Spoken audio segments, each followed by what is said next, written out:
ਆਤਮਾ ਵਲੀ ਫਕੀਰ ਮਾਲਕ ਦੇ ਪਿਆਰੇ ਜਦ ਵੀ ਉਹ ਸੰਸਾਰ ਵਿੱਚ ਆਉਂਦੇ ਹੈ ਉਹ ਕੋਈ ਆਪਣੇ ਮਿਸ਼ਨ ਦੇ ਅੰਦਰ, ਸਤਸੰਗਾਂ ਦੇ ਅੰਦਰ ਰੀਤੀ ਰਿਵਾਜ ਨਹੀਂ ਰੱਖਦੇ, ਕੋਈ ਕਰਮ ਕਾਂਡ ਨੂੰ ਉਹ ਮਹਾਨਤਾ ਨਹੀਂ ਦਿੰਦੇ ਗੇ। ਆਪਣੇ ਸ਼ਿਸ਼ਾਂ ਨੂੰ, ਆਪਣੇ ਸਤਸੰਗੀਆਂ ਨੂੰ ਨਾਮ ਜਪਣਾ, ਸੁਰਤ ਸ਼ਬਦ ਦਾ ਅਭਿਆਸ ਹੀ ਦੱਸਦੇ ਹਨ। ਉਹ ਕਿਸੇ ਨੂੰ ਆਪਣੇ ਖੜਾਵਾਂ ਨਾਲ, ਪਊਆਂ ਨਾਲ ਜਾਂ ਕੱਪੜਿਆਂ ਨਾਲ ਬੰਨਣ ਵਾਸਤੇ ਨਹੀਂ ਆਉਂਦੇ ਗੇ। ਇਹ ਹੈ ਕਿ ਉਹ ਸਭ ਦੇ ਅੱਗੇ ਨਾਮ ਦਾ ਜਪਣਾ ਔਰ ਅੰਦਰ ਜਾਣਾ, ਉਹ ਸਚਾਈ ਪਰਮਾਤਮਾ ਨੂੰ ਮਿਲਣਾ ਹੀ ਦੱਸਦੇ ਹੈ। ਲੇਕਿਨ ਅਫਸੋਸ ਨਾਲ ਕਹਿਣਾ ਪਏਗਾ, ਕੋਈ ਵੀ ਮਹਾਤਮਾ ਆਇਆ, ਉਹਦੇ ਜਾਣ ਪਿੱਛੋਂ ਦੁਨੀਆਦਾਰ ਬਾਹਰਮੁਖੀ ਹੋ ਗਈ ਔਰ ਰੀਤੀ ਰਿਵਾਜ ਦੇ ਵਿੱਚ ਹੀ ਉਹ ਮੁਕਤੀ ਸਮਝ ਬੈਠੀ। ਲੇਕਿਨ ਜਿਹੜੀ ਉਹਨਾਂ ਦਾ ਧਰਮ ਗ੍ਰੰਥ, ਧਰਮ ਪੁਸਤਕ ਹੁੰਦੀ ਹੈ, ਉਸ ਦੀ ਕੋਈ ਤਾਲੀਮ ਨੂੰ ਸਮਝਣ ਦੀ ਕੋਸ਼ਿਸ਼ ਹੀ ਨਹੀਂ ਕਰਦਾ ਗਾ, ਬਲਕਿ ਉਸ ਨੂੰ ਰੱਬੀ ਹੁਕਮ, ਇਲਾਹੀ ਹੁਕਮ, ਰੱਬ ਦੀ ਤਰਫੋਂ ਭੇਜੀ ਹੋਈ ਉਸ ਗ੍ਰੰਥ ਕਿਤਾਬ ਨੂੰ ਸਭ ਕਹਿੰਦੇ ਹੈ ਕਿ ਇਹ ਰੱਬ ਦੀ ਭੇਜੀ ਹੋਈ ਹੈ। ਹਰ ਪਤਾ ਹੈ ਕਿ ਹਮੇਸ਼ਾ ਹੀ ਦੇਹ ਧਾਰ ਕੇ ਕਿਤਾਬ ਲਿਖੀ ਜਾਂਦੀ ਹੈ, ਗ੍ਰੰਥ ਲਿਖੇ ਜਾਂਦੇ ਹੈ। ਗੁਰੂ ਅਰਜਨ ਦੇਵ ਜੀ ਮਹਾਰਾਜ ਨੇ ਰੀਤੀ ਰਿਵਾਜ ਜੋ ਵੀ ਉਦੋਂ ਪ੍ਰਚਲਿਤ ਸੀਗਾ, ਜਿਸ ਤਰ੍ਹਾਂ ਅੱਜ ਹੈ, ਉਸ ਨੂੰ ਪਰਮਾਤਮਾ ਦੇ ਅੱਗੇ ਇੱਕ ਪਖੰਡ ਦੱਸਿਆ ਔਰ ਢੌਂਗ ਦੱਸਿਆ। ਆਪ ਕਹਿੰਦੇ ਕਰਮ ਧਰਮ ਪਖੰਡ ਜੋ ਦਿਸੈ ਤਿਸ ਜਮ ਜੋਗਾਤੀ ਲੂਟੈ। ਉਹ ਕਹਿਣ ਲੱਗੇ ਸਚਾਈ ਤੇ ਇਹ ਹੈ ਕਿ ਤੁਸੀਂ ਜਮਾਂ ਦੀ ਮਾਰ ਤੋਂ ਬਚ ਨਹੀਂ ਸਕਦੇ, ਭਾਵੇਂ ਜਿਤਨਾ ਮਰਜ਼ੀ ਵੀ ਤੁਸੀਂ ਕਰਮਕਾਂਡ ਅੱਛੇ ਤੋਂ ਅੱਛਾ ਕਿਉਂ ਨਾ ਕਰ ਲਓ। ਇਹਨਾਂ ਕਹਿਣ ਦੀ ਦੇਰ ਸੀ, ਮੁਸਲਮਾਨਾਂ ਨੇ ਹੰਗਾਮਾ ਖੜਾ ਕਰ ਦਿੱਤਾ ਕਿ ਜੀ ਇਹਨਾਂ ਨੇ ਇਸ ਗ੍ਰੰਥ ਦੇ ਅੰਦਰ ਇਸਲਾਮ ਦੀ ਨਿੰਦਿਆ ਕਰੀ ਹੈ। ਉਸ ਵਕਤ ਦੇ ਬਾਦਸ਼ਾਹ ਨੂੰ ਚੁੱਕਿਆ ਗਿਆ, ਸਿਖਾਇਆ ਗਿਆ ਕਿ ਜਿਹੜੀ ਕੁਰਾਨ ਹੈ ਮੁਹੰਮਦ ਸਾਹਿਬ ਦੀ ਲਿਖੀ ਹੋਈ, ਉਹ ਤਾਂ ਆਕਾਸ਼ ਤੋਂ ਉਤਰੀ ਹੋਈ ਹੈ। ਇਹਦੇ ਵਿੱਚ ਇਸਲਾਮ ਦੀ ਨਿੰਦਿਆ ਕੀਤੀ ਗਈ ਹੈ। 6 ਦਫਾ ਜਹਾਂਗੀਰ ਨੇ ਇਸ ਗੁਰੂ ਗ੍ਰੰਥ ਸਾਹਿਬ ਨੂੰ ਤਲਵਿਆ, ਹਰ ਤਰ੍ਹਾਂ ਨਾਲ ਇਸ ਨੂੰ ਪੜ੍ਹਿਆ ਗਿਆ, ਅੱਖਰ ਅੱਖਰ ਨੂੰ ਸੋਚਿਆ ਗਿਆ, ਲੇਕਿਨ ਇਸ ਦੇ ਅੰਦਰ ਕਿਸੇ ਵੀ ਸਮਾਜ ਦੀ ਨਿੰਦਿਆ ਨਹੀਂ, ਆਲੋਚਨਾ ਨਹੀਂ।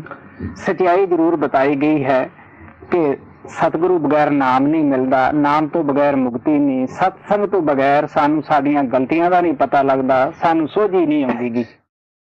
ਅਫਸੋਸ ਨਾਲ ਕਹਿਣਾ ਪੈਂਦਾ ਹੈ, ਗੁਰੂ ਅਰਜਨ ਦੇਵ ਨੂੰ ਉਸ ਵਕਤ ਦੀ ਹਕੂਮਤ ਨੇ ਤੱਤੇ ਤਵੇ ਤੇ ਬਿਠਾਇਆ, ਗਰਮ ਰੇਤਾ ਸਿਰ ਉੱਤੇ ਪਾਇਆ ਔਰ ਉਹਨਾਂ ਦਾ ਘਰ ਘਾਟ ਲੁੱਟ ਕੇ, ਬਲਕਿ ਜੁਰਮਾਨਾ ਵੀ ਉਹਨਾਂ ਨੂੰ ਲੱਖਾਂ ਰੁਪਏ ਲਾ ਦਿੱਤਾ। ਸਕਾ ਭਾਈ ਗੌਰਮੈਂਟ ਦੇ ਪਕਸ਼ ਵਿੱਚ ਹੋ ਕੇ ਇਹ ਸਾਰੇ ਕਸ਼ਟ ਦਬਾਉਣ ਦੇ ਵਿੱਚ ਸ਼ਾਮਿਲ ਸੀਗਾ। ਤੁਸੀਂ ਸੋਚ ਕੇ ਦੇਖ ਸਕਦੇ ਹੋ ਕਿ ਗੁਰੂ ਅਰਜਨ ਦੇਵ ਜੀ ਦਾ ਕੀ ਕਸੂਰ ਸੀ। ਸਿਰਫ ਉਹਦਾ ਇੰਨਾ ਹੀ ਕਸੂਰ ਸੀ ਕਿ ਪਿਆਰਿਓ, ਇਨਸਾਨ ਦਾ ਜਾਮਾ ਅਮੋਲਕ ਹੈ, ਨਾਮ ਬਿਨਾਂ ਮੁਕਤੀ ਨਹੀਂ। ਤੁਸੀਂ ਸੱਚੇ ਮੁਸਲਮਾਨ ਬਣੋ, ਸੱਚੇ ਹਿੰਦੂ ਬਣੋ। ਬਲਕਿ ਇਹ ਕਿਹਾ ਹੈ, ਮੁਸਲਮਾਨ ਕੌਣ ਹੈ? ਜਿਹਦਾ ਮੋਮ ਵਰਗਾ ਦਿਲ ਹੈ ਔਰ ਜਿਹਦੇ ਕੋਲੇ ਸਬਰ ਸੰਤੋਖ ਹੈ, ਉਸ ਖੁਦਾ ਦਾ ਭਾਣਾ ਮੰਨਦਾ ਹੈ, ਉਹਦੀ ਰਜ਼ਾ ਵਿੱਚ ਰਹਿੰਦਾ ਹੈ। ਕਹਿ ਲੈਣਾ ਬੜਾ ਆਸਾਨ ਹੈ ਕਿ ਉਹਨਾਂ ਨੂੰ ਤੱਤੇ ਤਵੇ ਤੇ ਬਿਠਾ ਦਿੱਤਾ, ਲੇਕਿਨ ਅਸੀਂ ਆਪਣੇ ਕਨੀ ਨਿਗਾਹ ਮਾਰ ਕੇ ਦੇਖ ਲਓ, ਮੂਲੀ ਜਾਂ ਗਰਮ ਜਗ੍ਹਾ ਤੇ ਹੱਥ ਲੱਗ ਜਾਵੇ, ਗਰਮ ਰੇਤੇ ਤੇ ਪੈਰ ਨੰਗਾ ਟਿਕ ਜਾਵੇ, ਆਪਾਂ ਕਿਸ ਤਰ੍ਹਾਂ ਤੜਫਦੇ ਹਾਂ। ਔਰ ਉਸ ਮਹਾਤਮਾ ਨਾਲ ਕੀ ਬੀਤੀ ਹੋ ਜਿਹਦੇ ਨਾਲ ਗੈਰ ਮਨੁੱਖੀ ਵਿਵਹਾਰ ਕੀਤਾ ਗਿਆ। ਇਸੇ ਤਰ੍ਹਾਂ ਕ੍ਰਿਸ਼ਨ ਭਗਵਾਨ ਰਾਮਚੰਦਰ ਜੀ ਆਏ। ਸਾਨੂੰ ਕ੍ਰਿਸ਼ਨ ਦੀ ਗੀਤਾ ਲਿਖੀ ਤੋਂ ਪਤਾ ਲੱਗਦਾ ਹੈ ਕਿ ਉਹਨਾਂ ਨੇ ਕੋਈ ਵੀ ਕਰਮਕਾਂਡ ਆਪਣੀ ਤਰਫੋਂ ਨਹੀਂ ਚਲਾਇਆ, ਬਲਕਿ ਪਵਿੱਤਰ ਹੋਣ ਤੇ ਜ਼ੋਰ ਦਿੱਤਾ। ਅਫਸੋਸ ਨਾਲ ਕਹਿਣਾ ਪਏਗਾ ਕਿ ਉਹਨਾਂ ਦੇ ਨਿਆਈ ਉਹਨਾਂ ਦੇ ਪਿੱਛੋਂ ਕਿਸ ਤਰ੍ਹਾਂ ਸਾਂਗ ਬਣਾਉਣ ਲੱਗ ਪਏ, ਕਿਸ ਤਰ੍ਹਾਂ ਉਹਨਾਂ ਦੇ ਨਾਂ ਦੇ ਉੱਤੇ ਪੈਸੇ ਮੰਗਣ ਲੱਗ ਪਏ, ਕਿਸ ਤਰ੍ਹਾਂ ਇੱਕ ਸਮਾਜ ਨੂੰ ਉਹਨਾਂ ਨੇ ਜਨਮ ਦਿੱਤਾ। ਗੁਰੂ ਗੋਬਿੰਦ ਸਿੰਘ ਨੇ ਸੀਤਾ ਔਰ ਰਾਮ ਅਵਤਾਰ ਦੀ ਕਹਾਣੀ ਆਪਣੇ ਗ੍ਰੰਥ ਦੇ ਅੰਦਰ ਲਿਖੀ ਹੈ। ਉਹਨਾਂ ਨੂੰ ਬੜੇ ਅੱਛੇ ਇਨਸਾਨ ਦੱਸਿਆ ਹੈ।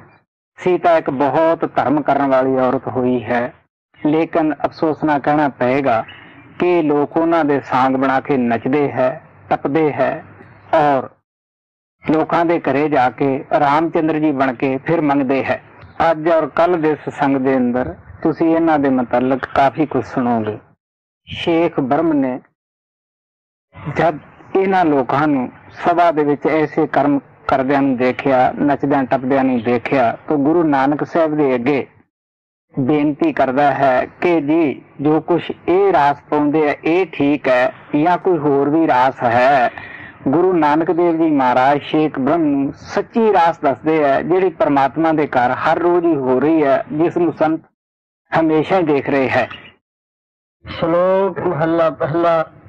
ਘੜੀਆਂ ਸਭੇ ਗੋਪੀਆਂ ਪਹਿਰੇ ਕੰਨ ਗੋਪਾਲ। ਗੁਰੂ ਨਾਨਕ ਦੇਵ ਜੀ ਮਹਾਰਾਜ ਸ਼ੇਖ ਬ੍ਰਹਮ ਨੂੰ ਕਹਿਣ ਲੱਗੇ, ਦੇਖ ਵੀ ਪਰਮਾਤਮਾ ਦੇ ਘਰੇ ਜਿਹੜੀ ਰਾਸ ਹੈ ਉਹ ਅਸੀਂ ਤੈਨੂੰ ਦੱਸਦੇ ਹਾਂ। 64 ਘੜੀਆਂ ਹੈ ਔਰ 8 ਪੈਰ ਹੈ। ਆਪਣਾ 64 ਘੜੀਆਂ ਉਸ ਵੇਲੇ ਦੀਆਂ ਘੜੀਆਂ ਹੁੰਦੀਆਂ ਸੀ ਔਰ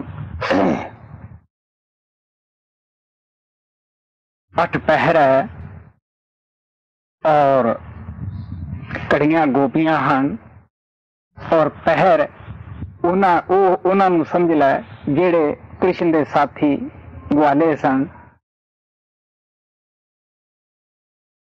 ਹਾਂ, ਗਹਿਣੇ ਪਾਉਣ ਪਾਣੀ ਗੈ ਸੰਤਰ ਚੰਦ ਸੂਰਜ ਅਵਤਾਰ। ਜਿਹੜੇ ਗਹਿਣੇ ਆ ਜਿਨ੍ਹਾਂ ਨਾਲ ਉਹ ਰਾਸ ਸ਼ੋਭਾ ਪਾਉਂਦੀ ਹੈ, ਕਹਿੰਦੇ ਪੌਣ ਪਾਣੀ ਹੈ ਔਰ ਚੰਦ ਸੂਰਜ ਉਹ ਵੀ ਉਸ ਦਾ ਸ਼ਿੰਗਾਰ ਹਨ, ਜਿਹੜੇ ਦਿਨ ਰਾਤ ਪਹਿਰਾ ਦੇ ਕੇ ਸਾਨੂੰ ਚਾਨਣਾ ਦਿੰਦੇ ਹੈ ਔਰ ਜੀਵਾਂ ਦੀ ਮਦਦ ਕਰਦੇ ਹੈ। ਹਿੰਦੂ ਸ਼ਾਸਤਰਾਂ ਦੇ ਮੁਤਾਬਕ ਉਸ ਨੂੰ ਕਿਹਾ ਜਾਂਦਾ ਹੈ ਜੇ ਕੋਈ ਦੇਵਤਾ ਇਹ ਪ੍ਰਾਣਾ ਵਾਲੀ ਦੇਹ ਧਾਰ ਕੇ ਆ ਜਾਵੇ, ਕਿਉਂਕਿ ਇਹ 24 ਅਵਤਾਰ ਮੰਨਦੇ ਹਨ। ਅਵਤਾਰ ਉਸ ਨੂੰ ਕਹਿੰਦੇ ਹੈ ਕਿ ਜਿਹੜਾ ਮਾਂ ਦੇ ਪੇਟੋਂ ਨਾ ਜੰਮਿਆ ਹੋਵੇ, ਸੁਤੇ ਸਿੱਧ ਪ੍ਰਕਾਸ਼ ਹੋਇਆ ਹੋਵੇ। ਅਫਸੋਸ ਦੀ ਗੱਲ ਹੈ ਰਾਮ ਚੰਦਰ ਔਰ ਕ੍ਰਿਸ਼ਨ ਨੂੰ ਅਵਤਾਰ ਮੰਨਦੇ ਹੈ, ਲੇਕਿਨ ਉਹਨਾਂ ਦੇ ਮਾਤਾ ਪਿਤਾ ਵੀ ਬਿਆਨ ਕਰਦੇ ਹੈ ਬਈ ਸਣ ਸਰਲੀ ਧਰਤੀ ਮਾਲ ਤਨ ਵਰਤਣ ਸਰਬ ਜੰਜਾਲ। ਆਪ ਕਹਿਣ ਲਗੇ ਜਿਤਨੀ ਵੀ ਧਰਤੀ ਹੈ ਸਾਰੀ ਹੀ ਪਦਾਰਥ ਉਗਦੀ ਹੈ ਜੀਵਾਂ ਦੇ ਖਾਣ ਵਾਸਤੇ। ਕਿੰਨੇ ਜੀਵ ਨੂੰ ਜੰਜਾਲ ਪਏ ਹੈ, ਇਹ ਸਾਰੇ ਹੀ ਉਸ ਦੇ ਵਰਤਨ ਹਨ। ਨਾਨਕ ਮੁਸੈ ਗਿਆਨ ਮੇ ਹੋਣੀ ਖਾਏ ਜਿਆ ਜਮ ਕਾਲ। ਆਪ ਪਿਆਰ ਦੇ ਨਾਲ ਕਹਿੰਦੇ ਆ ਕਿ ਇਹ ਬਗੈਰ ਨਾਮ ਤੋਂ ਜਿਤਨੀ ਇਹ ਰਾਸ ਮੈਂ ਉੱਪਰ ਬਿਆਨ ਕੀਤੀ ਹੈ, ਲੇਕਿਨ ਗਿਆਨ ਨਾ ਹੋਣ ਕਰਕੇ, ਸ਼ਬਦ ਨਾਮ ਨੂੰ ਪ੍ਰਗਟ ਨਾ ਕਰਨ ਕਰਕੇ ਆਖਰੇ ਨੂੰ ਜਮ ਖਾ ਜਾਂਦਾ ਹੈ। ਕਿਉਂਕਿ ਗੁਰੂ ਅਰਜਨ ਦੇਵ ਜੀ ਮਹਾਰਾਜ ਕਹਿੰਦੇ ਹੈ ਧਰਤ ਅਸਮਾਨ ਵੀ ਚਲਿਆ ਜਾਏਗਾ, ਜੋ ਕੁਛ ਇਸ ਤੇ ਪੈਦਾ ਹੋਇਆ ਉਹ ਵੀ ਚਲਿਆ ਜਾਏਗਾ, ਕਾਇਮ ਇੱਕੋ ਪਰਮਾਤਮਾ ਹੀ ਰਹੇਗਾ। ਮਹੱਲਾ ਪਹਿਲਾ। ਵਾਇਨ ਚੇਲੇ ਨਚਨ ਗੁਰ ਪੈਰ ਹਲਾਇਨ ਫੇਰਨ ਸਿਰ। ਹੁਣ ਉਹ ਜਿਹੜੇ ਰਾਸ ਧਾਰੀਏ ਹੁੰਦੇ ਹੈ ਪਿੰਡਾਂ ਸ਼ਹਿਰਾਂ 'ਚ ਕਰਦੇ ਹੈ, ਉਹ ਕ੍ਰਿਸ਼ਨ ਦਾ ਸਵਾਂਗ ਗੁਰੂ ਬਣਦੇ ਹੈ ਔਰ ਜਿਹੜੇ ਉਹਨਾਂ ਦੇ ਚੇਲੇ ਹੁੰਦੇ ਹੈ ਉਹ ਸਾਜ਼ ਵਜਾਉਂਦੇ ਹਨ। ਜਦੋਂ ਉਹ ਇਸ ਤਰ੍ਹਾਂ ਦੀ ਰਾਸ ਪਾਉਂਦੇ ਹੈ, ਲੋਕ ਬੈਠੇ ਆਮ ਵੇਖਦੇ ਹੁੰਦੇ ਹੈ, ਤੋ ਜਦੋਂ ਉਹ ਗੁਰੂ ਨੱਚਦਾ ਹੈ ਉਹ ਨਾਲ ਸਾਜ਼ ਵਜਾਉਂਦੇ ਹੈ। ਜਦ ਪੈਰ ਠੀਕ ਨਹੀਂ ਆਉਂਦਾ ਗਾ ਤੇ ਸਿਰ ਫੇਰਦੇ ਹੈ ਜਿਹੜੇ ਲੋਕ ਬੈਠੇ ਆ ਕੋਲੇ ਜਾਂ ਚੇਲੇ ਵੀ, ਇਹ ਠੀਕ ਨਹੀਂ, ਫੇਰ ਕਰੋ।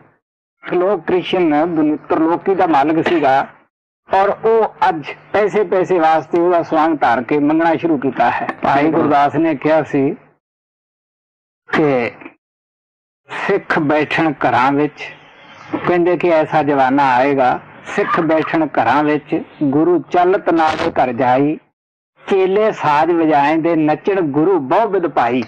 ਸਾਡਾ ਕਿਸੇ ਦੀ ਨਿੰਦਿਆ ਕਰਨ ਦਾ ਇਹਦੇ ਵਿੱਚ ਪ੍ਰਯੋਜਨ ਨਹੀਂ, ਨਾ ਗੁਰੂ ਨਾਨਕ ਦਾ ਸੀਗਾ। ਉਹਨਾਂ ਨੇ ਜੋ ਕੁਛ ਅੱਖੀਂ ਦੇਖਿਆ ਜਾਂ ਅੱਜ ਜੋ ਕੁਛ ਹੋ ਰਿਹਾ ਹੈ ਉਹੀ ਗੁਰੂ ਨਾਨਕ ਬਿਆਨ ਕਰਦਾ ਬਾਣੀ। ਉਡ ਉਡ ਰਾਵਾ ਚਾਟੇ ਪਾਏ, ਵੇਖੇ ਲੋਕ ਹੱਸੇ ਕਰ ਜਾਏ। ਬਾਹਰ ਤਾਂ ਜਿੱਥੇ ਡਾਂਸ ਵਗੈਰਾ ਹੁੰਦਾ ਹੋਏਗਾ ਉੱਥੇ ਪੱਕੇ ਥਾਂ ਹੈ, ਅੱਛੇ ਹੈ, ਲੇਕਿਨ ਹਿੰਦੁਸਤਾਨ ਦੇ ਅੰਦਰ ਬਿਲਕੁਲ ਰੇਤਾ ਹੁੰਦਾ ਹੈ। ਜਦੋਂ ਉਹ ਛਾਲਾਂ ਮਾਰਦੇ ਟੱਪਦੇ ਆ, ਉਹ ਰੇਤਾ ਹੋਰ ਪਤਲਾ ਹੋ ਕੇ ਉੱਡ ਖੜਦਾ ਹੈ, ਲੋਕਾਂ ਦੇ ਮੂੰਹਾਂ ਤੇ ਸਿਰਾਂ 'ਚ ਪੈ ਜਾਂਦਾ ਹੈ।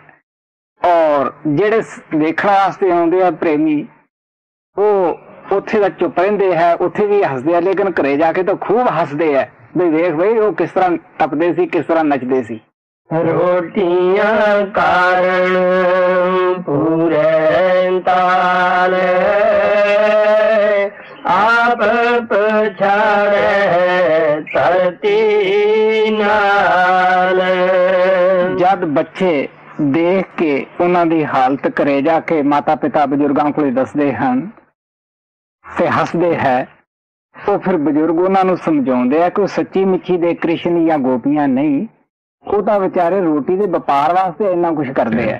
ਗਾਵਨ ਗੋਪੀਆਂ ਗਾਵਨ ਕਾਨ, ਗਾਵਨ ਸੀਤਾ ਰਾਜੇ ਨਾਮ। ਕੋਈ ਉਹਨਾਂ ਦੇ ਵਿੱਚੋਂ ਗੋਪੀ ਬਣ ਜਾਂਦੀ ਹੈ, ਕੋਈ ਸੀਤਾ ਬਣ ਜਾਂਦੀ ਹੈ, ਕੋਈ ਰਾਮਚੰਦਰ ਬਣ ਕੇ ਗਾਉਂਦਾ ਹੈ। ਤੁਸੀਂ ਸੋਚ ਕੇ ਦੇਖ ਲਓ ਉਹਨਾਂ ਮਹਾਂਪੁਰਸ਼ਾਂ ਦੀ ਅਸੀਂ ਇਦੋਂ ਵੱਧ ਕੀ ਨਰਾਦਰੀ ਕਰ ਸਕਦੇ ਹਾਂ। ਇੱਕ ਬੇਟਾ ਆਪਦੀ ਮਾਂ ਨੂੰ ਨਚਾ ਸਕਦਾ ਹੈ। ਸਿਰ ਪਉ ਨਿਰੰਕਾਰ ਸਚ ਨਾਮ, ਜਗਾ ਕੀਆ ਸਗਲ ਜਹਾਨ। ਅਗਰ ਭਉ ਤੋਂ ਰਹਿਤ ਹੈ, ਉਹ ਪ੍ਰਮਾਤਮਾ ਅਕਾਲ ਪੁਰਖ ਵਾਹਿਗੁਰੂ ਹੈ, ਉਹਦਾ ਨਾਮ ਹੀ ਜਪਣ ਦੇ ਕਾਬਲ ਹੈ ਔਰ ਜਪਣ ਵਾਸਤੇ ਹੈ। ਸੇਵਕ ਸੇਵ ਹੈ ਕਰਮ ਚੜਾਓ, ਪਿੰਨੀ ਰੈਣ ਜਿਨਾ ਮਨ ਚਾਓ। ਜਦ ਸੇਵਕ ਸੰਤਾਂ ਕੋਲੇ ਆਉਂਦਾ ਹੈ, ਉਹ ਪੁੱਛਦਾ ਹੈ ਕਿ ਮਹਾਰਾਜ ਜੀ ਮੈਨੂੰ ਮੁਕਤੀ ਦਾ ਸਾਧਨ ਦੱਸੋ, ਮੈਂ ਦੁਖੀ ਹਾਂ ਔਰ ਮੈਂ ਇਸ ਸੰਸਾਰ ਦੀ ਤਰਫੋਂ ਵੱਧ ਤੋਂ ਵੱਧ ਦੁਖੀ ਹੈ, ਮੇਰੇ ਤੇ ਦਇਆ ਕਰੋ। ਉਹ ਅੱਛੇ ਤੋਂ ਅੱਛਾ ਕਰਮ ਕਾਂਡ ਔਰ ਉਸ ਨੂੰ ਦੱਸਦੇ ਹੈ, ਉਹ ਨਾਮ ਦੀ ਕਮਾਈ ਹੈ। ਉਹ ਕਹਿੰਦੇ ਦੇਖ ਬਈ ਪਿਆਰਿਆ, ਗ੍ਰਸਥ ਦੇ ਵਿੱਚ ਰਹਿੰਦਾ ਹੋਇਆ ਜੋ ਜ਼ਿੰਮੇਵਾਰੀਆਂ ਮਿਲੀਆਂ ਹਨ ਉਹਨਾਂ ਨੂੰ ਪੂਰੀਆਂ ਕਰ। ਤੜਕੇ ਉੱਠ, 2-3 ਘੰਟੇ ਟਾਈਮ ਲਾ, ਜੋ ਕੀਰਤਨ ਪਰਮਾਤਮਾ ਨੇ ਤੇਰੇ ਅੰਦਰ ਜਾਰੀ ਕੀਤਾ ਹੈ ਤੂੰ ਉਸ ਦੇ ਵਿੱਚ ਜੁੜ ਜਾ, ਉਸ ਕੀਰਤਨ ਦੇ ਵਿੱਚ ਭਿੱਜ ਜਾ, ਆਪਣੇ ਆਪ ਨੂੰ ਉਹਦੇ ਹਵਾਲੇ ਕਰ ਦੇ। ਸਿੱਖੀ ਸਿੱਖਿਆ ਗੁਰ ਵਿਚਾਰ, ਨਰੀ ਕਰਮ ਲਗਾਏ ਪਾਰ। ਗੁਰੂ ਨਾਨਕ ਦੇਵ ਜੀ ਮਹਾਰਾਜ ਕਹਿੰਦੇ ਹੈ, ਸਿੱਖ ਕੌਣ ਹੈ? ਜਿਹਦੇ ਕੋਲੇ ਗੁਰੂਆਂ ਦੀ ਸਿੱਖਿਆ ਹੈ। ਸਿੱਖਿਆ ਵਿੱਚ ਇਹ ਹੈ ਕਿ ਬਈ ਤੂੰ ਭਜਨ ਕਰ, ਸਿਮਰਨ ਕਰ, ਸਤਸੰਗ ਕਰ ਔਰ ਨਾਮ ਜਪ। ਜਦੋਂ ਅਸੀਂ ਪਿਤਾ ਦੇ ਕਹੇ ਮੁਤਾਬਕ ਦੁਨੀਆ ਦੇ ਕਾਰੋਬਾਰ ਕਰਦੇ ਹਾਂ, ਇੱਕ ਦੁਨਿਆਵੀ ਪਿਤਾ ਵੀ ਸਾਡੇ ਤੇ ਖੁਸ਼ ਹੋ ਜਾਂਦਾ ਹੈ। ਉਹ ਸਾਨੂੰ ਆਪਣੀ ਕਮਾਈ ਹੋਈ ਦੌਲਤ ਵੀ ਦੇ ਜਾਂਦਾ ਹੈ। ਤੁਸੀਂ सोच लो, संत हजारों ही माता पिता जैसा प्यार लेके, हमदर्दी लेके संसार विच आए है कि वो साथों कुछ लुको सकते हैं? वो लुको नहीं सकते, बल्कि जो कुछ रूहानियत की दौलत परमात्मा ने उन्होंने दिती हुंदी है वो अपनियां बरकतां लेके ऐसे सिख सेवक दे अंदर बैठ जाते हैं। गुरु घर दे अंदर नाम जपण वालियां दी ही कदर है। जो नाम जपदे है, सेवा करते हैं, सिमरन दे विच जुड़दे है, उन्हां दा ही आदर मान हुंदा है। कथा कहानियां वालियां दा, बाचे ज्ञानियां दा मान नहीं हुंदा गा। कोलू चरखा चक थाल वरोले बहुत अनंत। शेख ब्रह्म नूं कहण लगे, देख भी प्यारिया, जो तू ये रास पाउंदे देखे है भी ये बड़े जमीन ते घुमदे है। कहण लगे जे घुमण नाल फेरी पाउण नाल ही परमात्मा मिलदा होवे। कोलू जो तिलां दे विचों तेल निकालदा है वो सारा दिन ही फिरदा रहिंदा, मुक्त हो जाना चाहिदा है। घमार दा चक जिस दे उत्ते बर्तन बनाउंदे है वो भी फिरदा है, घमार दी बांह भी फिरदी है, वो मुक्त हो जाने चाहिए सी। थाल बरोले, थलां दे विच रेतले इलाके दे विच बाह बरोले फिरदे हुंदे है, वो किन्ने घुमदे है, कहंदे वो भी मुक्त हो जाने चाहिए है। लाटू माधानिया अनेगा पंखी पौंदिया लैन ना सा। पहला लाटू माधानिया, हाँ बच्चे खेडते हुंदे है, वो पंबीरियां लाटू मधानियां जिन्हां नाल आपां दुध निकालते हैं वो भी बड़ा चक्कर लाउंदियां हन। अन्न नूं गाउण वाले फले जो ट्रैक्टरां दे पिछे पाए हुंदे आ वो भी फिरदे रहिंदे है। कहण लगे वो सारे मुक्त हो जाने चाहिए सीगे। पंछी जिहड़े है इल्लां किस तरह सारा दिन उत्ते घुगदियां रहिंदियां है, ਜਿਹੜਾ ਅਲਲ ਪੰਛੀ ਹੈ ਗੁਰੂ ਗੋਬਿੰਦ ਸਿੰਘ ਕਹਿੰਦੇ ਵੀ ਉਹ ਵੀ ਮੁਕਤ ਹੋ ਜਾਣਾ ਚਾਹੀਦਾ ਸੀਗਾ, ਉਹ ਤਾਂ ਜ਼ਮੀਨ ਤੇ ਆਉਂਦਾ ਹੀ ਨਹੀਂਗਾ। ਸੂਏ ਚਾੜਨ ਪਵਾਈਏ ਜੰਤ ਨਾਨਕੇ ਪਾਉਂਦਿਆਂ ਗਣਤ ਨਾਂਤ। ਹੁਣ ਆਪ ਕਹਿੰਦੇ ਹੈ ਕਿ जिस तरह लकड़ी दे अगे तिखी नोक लगी हुंदी है, जमीन च गड्डी हुंदी है, हंडोला ओदे पासे घुकदा है बड़ा जोर दी, ओदा कोई अंत ही नहीं, किन्ने के चक्कर लाउंदा है। कहण लगे जिहड़े बच्चे बैठे हुंदे ते ठूणे लैंदे खुश हुंदे वो भी तर जाने चाहिए सीगे और हंडोला भी मुक्त हो जाना चाहिए सीगा। संतां महात्मा दा किसी दी निंदा करन दा कोई विचार नहीं हुंदा, गुरु नानक दा ऐसा विचार नहीं सीगा, बल्कि शेख ब्रह्म ਦਾ ਭਰਮ ਦੂਰ ਕਰਦੇ ਹੈ। ਕਿਉਂਕਿ ਉਹਦਾ ਸਵਾਲ ਸੀਗਾ ਵੀ ਇਹ ਜਿਹੜੇ ਡਾਂਸ ਕਰਨ ਵਾਲੇ ਐ ਘੁਕਦੇ ਹੈ ਵੀ ਇਹ ਤਾਂ ਜ਼ਰੂਰ ਮੁਕਤ ਹੁੰਦੇ ਹੋਣਗੇ, ਕੀ ਇਹ ਰੱਬ ਨੂੰ ਮਨਜ਼ੂਰ ਹੈ? ਤਾਂ ਉਹਨਾਂ ਨੂੰ ਦੱਸਣਾ ਪਿਆ। ਬੰਧਨ ਬੰਧਨ ਪਾਏ ਸੋਈ ਪਏ ਕਿਰਤ ਨਚੈ ਸਭ ਕੋਈ। नच नच हसै चलै सिरोए उड़ न जाई सिद्ध न होए। गुरु नानक देव जी महाराज कहते हैं भी देश प्यारिया ये सारे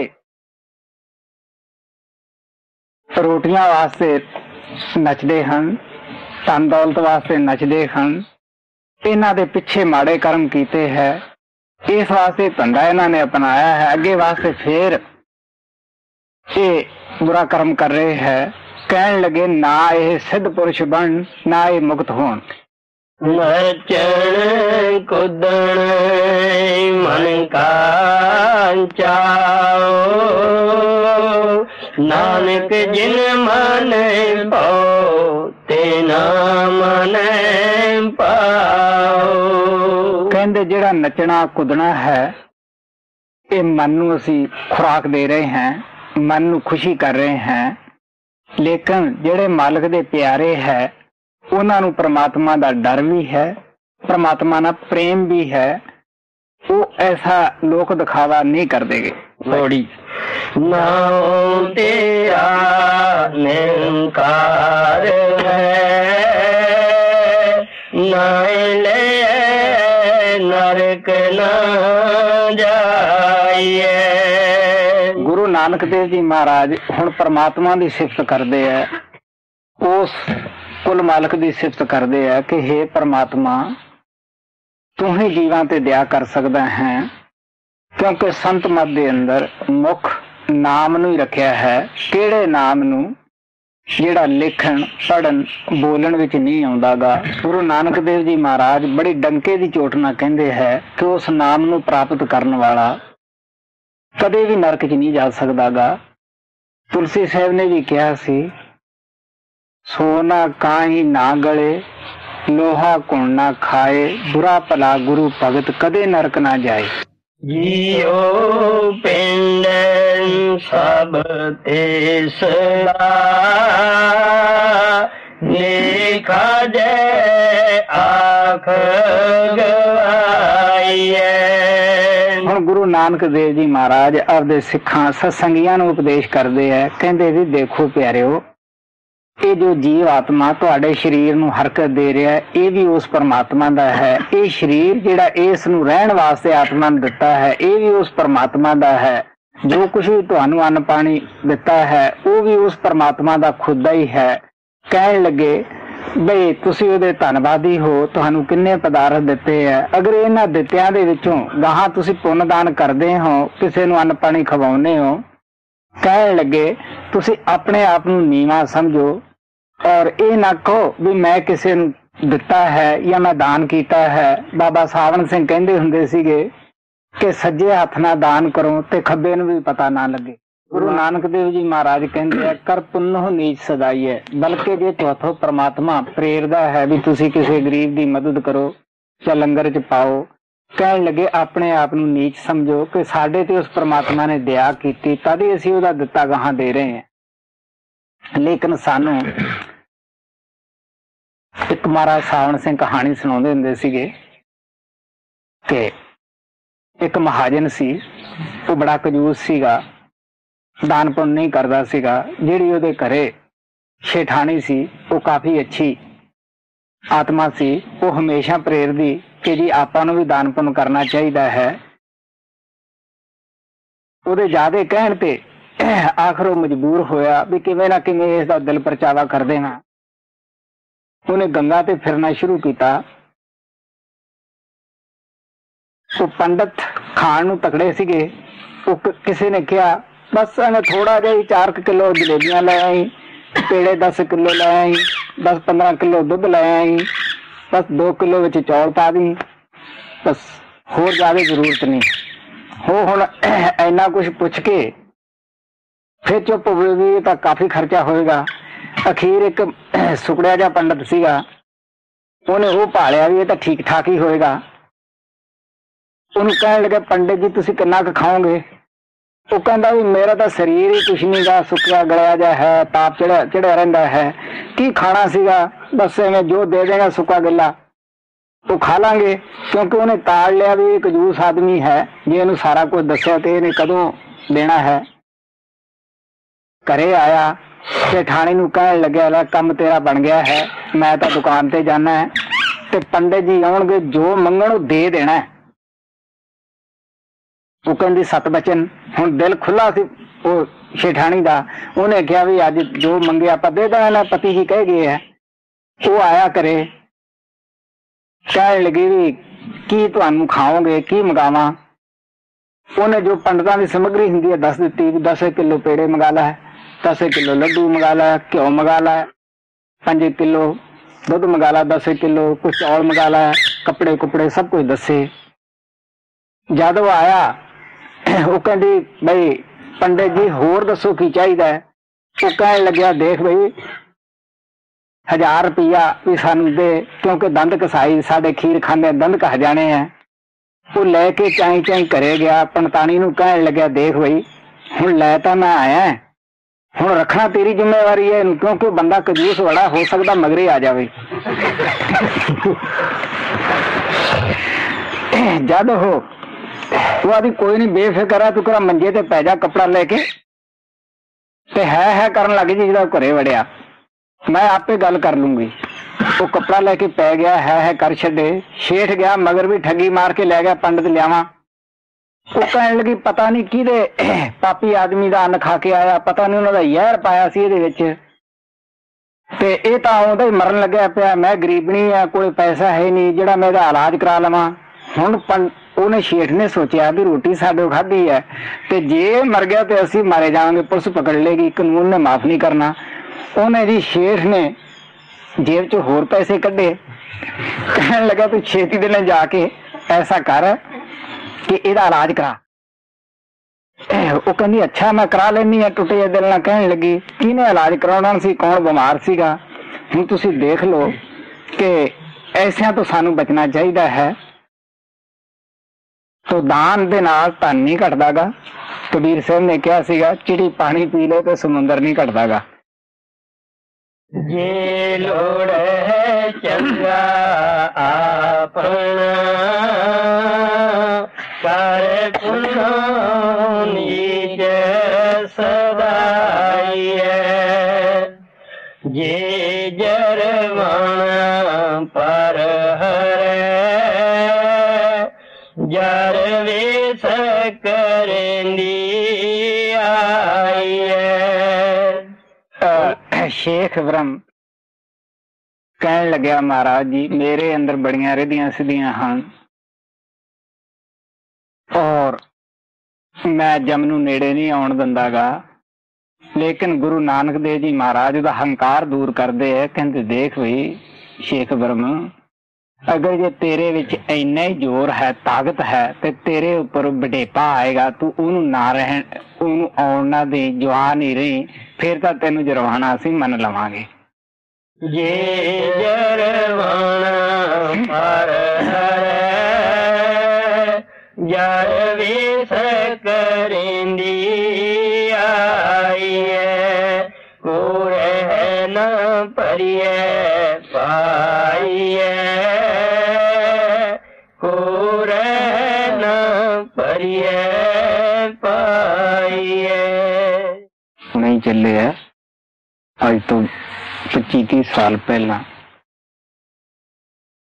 ਦਾਣਿਆਂ ਨੂੰ ਮਿਲਣ ਵਾਲਾ ਇੱਕ ਹੁੰਦਾ ਸੀ ਏਡਾ ਸਾਰਾ ਟੋਪੀਆ ਜਿਹਾ, ਉਹ ਜਦੋਂ ਭਰ ਲੈਂਦੇ ਸੀ ਉਲਟ ਲੈਂਦੇ ਸੀਗੇ, ਉਹ ਜੋਖ ਲੈਂਦੇ ਹੁੰਦੇ ਸੀਗੇ। ਕੋਈ ਮਣ ਦਾ ਹੁੰਦਾ ਸੀ, ਫਿਰ ਉਹਨਾਂ ਨੂੰ ਗਣ ਲੈਂਦੇ ਵੀ ਕਿੰਨੇ ਮਣ ਹੋ ਗਏ। ਤੋ ਗੁਰੂ ਨਾਨਕ ਦੇਵ ਜੀ ਮਹਾਰਾਜ ਕਹਿੰਦੇ ਕੋਰਾ ਹੈ ਨਾ ਭਰੀਆ ਪਾਈ, ਉਹਨੂੰ ਕਹਿੰਦੇ ਸੀ ਪਾਈ। ਜਦੋਂ ਭਰ ਲੈਂਦੇ ਸੀ ਉਹਨੂੰ ਉਲਟਾ ਦਿੰਦੇ ਸੀ, ਗਿਣਨਾ ਜੋ ਹੋਇਆ। ਤੋ ਇਸ ਵਾਸਤੇ ਕਹਿੰਦੇ ਵੀ ਜਦੋਂ ਸਵਾਸਾ ਰੂਪੀ ਪਾਈ ਭਰ ਜਾਂਦੀ ਹੈ, ਪੂਰੇ ਹੋ ਜਾਂਦੇ ਹੈ, ਤੋ ਕੋਈ ਇਸ ਸੰਸਾਰ ਵਿੱਚ ਰਹਿੰਦਾ ਨਹੀਂ, ਸਭ ਕੁਝ ਚਲਿਆ ਜਾਂਦਾ ਹੈ। ਭਾਈ ਹੈ ਕਿ ਅੱਜ ਅਸੀਂ ਧਰਮ ਸਥਾਨਾਂ ਦੇ ਵਿੱਚ ਬੜੇ ਬੜੇ ਲੰਮੇ ਚੌੜੇ ਲੈਕਚਰ ਸੁਣੇ ਹੈ, ਦੇ ਰਹੇ हैं, ਲੇਕਿਨ ਦੁਨੀਆ ਦੀ ਕੋਈ ਹਾਲਤ ਬਿਹਤਰ ਨਹੀਂ ਹੋਏਗੀ। ਅਸੀਂ ਆਜ਼ਾਦੀ ਨੂੰ ਸਮਝ ਨਹੀਂ ਸਕੇ ਕਿ ਆਜ਼ਾਦੀ ਕੀ ਚੀਜ਼ ਹੈ। ਅੱਛੇ ਕੱਪੜੇ ਪਹਿਨ ਲੈਣਾ, ਸਿਨੇਮਿਆਂ 'ਚ ਚਲੇ ਜਾਣਾ, ਅੱਛੇ ਖਾਣੇ ਖਾ ਲੈਣੇ, ਇਹ ਕੋਈ ਆਜ਼ਾਦੀ ਨਹੀਂ। ਆਜ਼ਾਦੀ ਤਾਂ ਇਹ ਹੈ ਕਿ ਅਸੀਂ ਪਿੱਛੇ ਜੋ ਕੀਤਾ ਹੈ ਉਹਦਾ ਕਸ਼ਟ ਹੁਣ ਭੋਗ ਰਹੇ ਹਾਂ। ਅੱਗੇ ਵਾਸਤੇ ਅਸੀਂ ਆਜ਼ਾਦ हैं ਕਿ ਅਸੀਂ कैसे कर्म करने हैं, ਔਰ ਜਿਹਦੇ ਨਾਲ ਕਿ ਅਸੀਂ ਇਹ ਦੁਖੀ ਸੰਸਾਰ ਦੇ ਵਿੱਚ ਨਾ ਆਈਏ। ਕਲਯੁਗ ਦਾ ਪ੍ਰਭਾਵ ਜ਼ੋਰਾਂ ਤੇ ਹੈ। ਅੱਜ ਧਾਰਮਿਕ ਸੰਤਾਂ ਦੇ ਨਾਂ ਦੇ ਉੱਤੇ ਫਿਲਮਾਂ ਬਣ ਗਈਆਂ ਹੈ। ਕੋਈ ਜੋਤੀ ਫਿਲਮ ਬਣ ਗਈ ਹੈ, ਕੋਈ ਕਬੀਰ ਦੇ ਨਾਂ ਤੇ ਬਣ ਗਈ ਹੈ, ਕੋਈ ਰਵਿਦਾਸ ਦੇ ਨਾਮ ਤੇ ਬਣ ਗਈ ਹੈ, ਕੋਈ ਹੋਰ ਕਿਸੇ ਦੇਵੀ ਦੇਵਤੇ ਦੇ ਨਾਂ ਤੇ ਬਣ ਗਈ ਹੈ, ਗੁਰੂ ਨਾਨਕ ਦੇ ਨਾਂ ਤੇ ਬਣ ਗਈਆਂ ਹਨ। ਲੋਕ ਆਪਣੇ ਪਰਿਵਾਰਾਂ ਨੂੰ ਲੈ ਕੇ ਉੱਥੇ ਜਾਂਦੇ ਹੈ। ਜਿਸ ਧਰਮ ਦੀ ਫਿਲਮ ਹੁੰਦੀ ਹੈ ਉੱਥੇ ਉਹ ਫਿਲਮ ਵਾਲੇ ਲੋਕ ਉਹੋ ਜਿਹੇ ਰੂਪ ਬਣਾ ਲੈਂਦੇ ਹੈ, ਉਹੋ ਜਿਹੇ ਖੜ ਜਾਂਦੇ ਹੈ। ਤੋ ਬਲਕਿ ਇਹ ਕਹਿੰਦੇ ਸੁਣਦੇ ਹੈ ਵੀ ਗੁਰਦੁਆਰੇ ਮੰਦਰਾਂ ਨਾਲੋਂ ਇੱਥੇ ਖੱਟੀ ਜ਼ਿਆਦੇ ਹੈ। ਲੇਕਿਨ ਤੁਸੀਂ ਸੋਚ ਕੇ ਦੇਖ ਲਓ, ਅਗਰ ਸਾਡੇ ਸਿੱਖ ਭਰਾ ਜਾਂ ਸਤਸੰਗੀ ਵੀਰ ਇਹੋ ਜਿਹੇ ਥਾਂ ਜਾਂਦੇ ਆ ਪਰਿਵਾਰਾਂ ਨੂੰ ਲੈ ਕੇ, ਕਿ ਲੋਕ ਗੱਲ ਤਾਂ ਜ਼ਰੂਰ ਕਰਦੇ ਹੈ ਕਿ ਆ ਦੇਖ ਸਿੱਖ ਸਤਸੰਗੀ ਜਿਹੜਾ ਹੈ ਆਪਣੇ ਪਰਿਵਾਰ ਨੂੰ ਲੈ ਕੇ ਸਿਨੇਮੇ ਵਿੱਚ ਬੈਠਾ ਹੈ। ਸਿਨੇਮੇ ਕਿਸੇ ਦੇ ਅੰਦਰ ਧਰਮ ਨਹੀਂ ਭਰਦਾ ਗਾ, ਬਲਕਿ ਸਾਨੂੰ ਸਿਨੇਮੇ ਵੇਖਣ ਦੀ ਇਹਦੋਂ ਵੀ ਵੱਧ ਆਦਤ ਪੈ ਜਾਂਦੀ ਹੈ। ਸਾਨੂੰ ਪਤਾ ਹੀ ਹੈ ਕਿ ਸੰਤਾਂ ਦਾ, ਗੁਰੂ ਪੀਰਾਂ ਦਾ ਜੋ ਉਪਦੇਸ਼ ਹੁੰਦਾ ਹੈ ਉਹ ਆਪਣੇ ਆਪ ਨੂੰ ਸੁਧਾਰਨ ਦਾ ਹੁੰਦਾ ਹੈ, ਸੰਜਮ ਦੇ ਵਿੱਚ ਰਹਿਣ ਦਾ ਹੁੰਦਾ ਹੈ। ਲੇਕਿਨ ਅੱਜ ਕੱਲ੍ਹ ਦਾ ਨੌਜਵਾਨ ਜਾਂ ਲੜਕੀਆਂ ਹੈ ਜਾਂ ਮਰਦ ਹਨ, ਕਿਸ ਤਰ੍ਹਾਂ ਆਪਣੇ ਜੀਵਨ ਨੂੰ ਕਾਮ ਵਾਸ਼ਨਾ ਦੇ ਵਿੱਚ ਫਸ ਕੇ ਤਬਾਹ ਕਰੀ ਬੈਠੇ ਹੈ ਔਰ ਕਰ ਰਹੇ ਹਨ। ਸੰਤ ਮਹਾਤਮਾ ਕਿਸੇ ਦੀ ਨਿੰਦਿਆ ਜਾਂ ਆਲੋਚਨਾ ਨਹੀਂ ਕਰਦੇਗੇ। ਉਹ ਸੱਚਾਈ ਬਤਾਉਂਦੇ ਹੈ ਕਿ ਕਿਸ ਤਰ੍ਹਾਂ ਆਪਣੇ ਆਪ ਨੂੰ ਅਨੁਸ਼ਾਸਨ ਦੇ ਵਿੱਚ ਰੱਖਣਾ ਹੈ, ਕਿਸ ਤਰ੍ਹਾਂ ਅੱਛੀ ਸੋਭਤ ਦੇ ਵਿੱਚ ਰਹਿਣਾ ਹੈ, ਕਿਸ ਤਰ੍ਹਾਂ ਸ਼ਬਦ ਨਾਮ ਦੀ ਕਮਾਈ ਕਰਨੀ ਹੈ ਔਰ ਕਿਸ ਤਰ੍ਹਾਂ ਆਪਣੇ ਆਪ ਦਾ ਸੁਧਾਰ ਕਰਨਾ ਹੈ।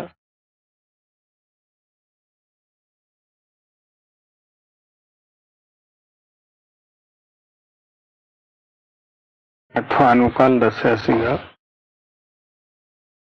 ਕਿ ਮਹਾਤਮਾ ਮਾਲਕ ਦੇ ਪਿਆਰੇ ਨਾ ਖੁਦ ਨਿੰਦਿਆ ਕਰਦੇ ਹੈ, ਨਾ ਕਿਸੇ ਆਪਦੇ ਸੇਵਕ ਨੂੰ ਨਿੰਦਿਆ ਕਰਨ ਦੀ ਇਜਾਜ਼ਤ ਦਿੰਦੇ ਹੈ। ਮੈਂ ਗੁਰੂ ਨਾਨਕ ਬਾਰੇ ਦੱਸਿਆ ਸੀਗਾ ਕਿ ਉਹਨਾਂ ਦਾ ਭਾਵ ਕਿਸੇ ਸਮਾਜ ਦੀ ਨਿੰਦਿਆ ਜਾਂ ਆਲੋਚਨਾ ਨਹੀਂ। ਇਸ ਵਾਰ ਦੇ ਅੰਦਰ ਆਸਾ ਜੀ ਦੇ ਵਿੱਚ ਸੱਚਾਈ ਬਤਾਈ ਹੈ ਕਿ ਉਹ ਇਹ ਹੈ ਕਿਉਂਕਿ ਦੁਨੀਆ ਰੀਤੀ ਰਿਵਾਜ ਦੇ ਵਿੱਚ ਜ਼ਿਆਦਾ ਲੱਗੀ ਹੈ। ਸੰਤਾਂ ਮਹਾਤਮਾ ਦਾ ਜਾਤੀ ਤਜਰਬਾ ਹੁੰਦਾ ਹੈ ਕਿ ਕਰਮ ਕਾਂਡ ਔਰ ਰੀਤੀ ਰਿਵਾਜ ਦੇ ਨਾਲ ਅਸੀਂ ਪਰਮਾਤਮਾ ਨੂੰ ਪਾ ਨਹੀਂ ਸਕਦੇ ਜਦ ਤੱਕ ਕਿ ਅੰਦਰ ਜਾ ਕੇ ਉਹ ਸ਼ਬਦ ਨਾਮ ਦੇ ਨਾਲ ਸਾਨੂੰ ਕੋਈ ਪੂਰਾ ਗੁਰੂ ਜੋੜ ਨਹੀਂ ਦਿੰਦਾ। ਨਿੰਦਿਆ ਜੋ ਹੈ ਇਹ ਪਰਮਾਰਥ ਦੀ ਜੜ ਕੱਟ ਦਿੰਦੀ ਹੈ। ਹਰ ਅਵਗੁਣ ਦੇ ਵਿੱਚੋਂ ਕੋਈ ਨਾ ਕੋਈ ਲੱਜਤ ਸਵਾਦ ਆਉਂਦਾ ਹੈ। ਨਿੰਦਿਆ ਦੇ ਵਿੱਚੋਂ ਬੇਇੱਜ਼ਤੀ ਤੋਂ ਬਗੈਰ ਹੋਰ ਕੋਈ ਰਸ ਜਾਂ ਸਵਾਦ ਹੀ ਨਹੀਂ। ਬਾਬਾ ਬਿਸ਼ਨ ਦਾਸ ਦੱਸਦੇ ਹੁੰਦੇ ਸੀਗੇ ਕਿ ਯੂਨਾਨ ਦਾ ਪ੍ਰਸਿੱਧ ਵਿਦਵਾਨ ਈਸਪ ਹੋਇਆ ਹੈ, ਜਿਸ ਨੇ ਇਹ ਦੱਸਿਆ ਸੀ ਕਿ ਹਰ ਇਨਸਾਨ ਦੇ ਪਾਸ ਦੋ ਥੈਲੀਆਂ ਹਨ, ਇੱਕ ਅੱਗੇ ਹੈ ਇੱਕ ਪਿੱਛੇ ਹੈ। ਅਗਲੀ ਦੇ ਵਿੱਚ ਇਹ ਦੂਸਰਿਆਂ ਦੇ ਅਵਗੁਣ ਭਰੀ ਫਿਰਦਾ ਹੈ, ਇਸੇ ਵਾਸਤੇ ਝੱਟ ਦੂਸਰੇ ਦੇ ਬਿਆਨ ਕਰ ਦਿੰਦਾ ਹੈ। ਔਰ ਆਪਣੇ ਪਿੱਛੇ ਹੈ, ਉਹਨਾਂ ਨੂੰ ਦੇਖਦਾ ਨਹੀਂ, ਆਪਣੀ ਪੀੜ੍ਹੀ ਹੇਠ ਸੋਟਾ ਨਹੀਂ ਫੇਰਦਾ, ਆਪਣੇ ਗਰੀਬਾਨ ਦੇ ਅੰਦਰ ਝਾਕਦਾ ਨਹੀਂ ਕਿ ਮੇਰੇ ਅੰਦਰ ਕੀ ਅਵਗੁਣ ਹੈ। ਕਹਿੰਦੇ ਆ ਦੋਖ ਪਰਾਇਆ ਦੇਖ ਕੇ ਚਲਤ ਹਸਤ ਹਸਤ ਆਪ ਦਾ ਕਛੂ ਨਾ ਦੇਖਿਆ ਜਿਤ ਕਾ ਆਦ ਨਾ ਅੰਤ। ਬਾਬਾ ਬਿਸ਼ਨ ਦਾਸ ਇਹ ਕਹਿੰਦੇ ਹੁੰਦੇ ਸੀਗੇ ਕਿ ਕਿਸੇ ਅੱਛੇ ਆਦਮੀ ਨੇ, ਅਮੀਰ ਨੇ ਕੋਈ ਨੌਕਰ ਰੱਖਿਆ। ਉਹਨੂੰ ਕਿਹਾ ਕਿ ਪ੍ਰਾਹੁਣੇ ਘਰ ਵਿੱਚ ਅੱਜ ਕਾਫੀ ਆਉਣੇ ਹੈ, ਤੂੰ ਅੱਛੇ ਤੋਂ ਅੱਛੇ ਖਾਣੇ ਬਣਾ। ਉਹ ਨੌਕਰ ਬੜਾ ਅੱਛਾ ਸੀਗਾ ਔਰ ਖਾਣੇ ਦੇ ਵਿੱਚ ਬੜਾ ਮਾਹਰ ਸੀਗਾ। ਉਸਨੇ ਸਾਰੇ ਹੀ ਖਾਣੇ ਜੀਵ ਜੈਸੇ ਬਣਾ ਕੇ ਰੱਖ ਦਿੱਤੇ। ਜਦੋਂ ਮਾਲਕ ਆਇਆ ਦੇਖਦਾ ਹੈ ਕਿ ਇਹ ਤੂੰ ਖਾਣੇ ਕੀ ਬਣਾਏ ਹੈ, ਸਾਰੇ ਕੋਈ ਅਜੀਬ ਜੈਸੇ ਬਣਾ ਦਿੱਤੇ ਹੈ। ਉਹ ਕਹਿਣ ਲੱਗਿਆ ਮਹਾਰਾਜ ਜੀ,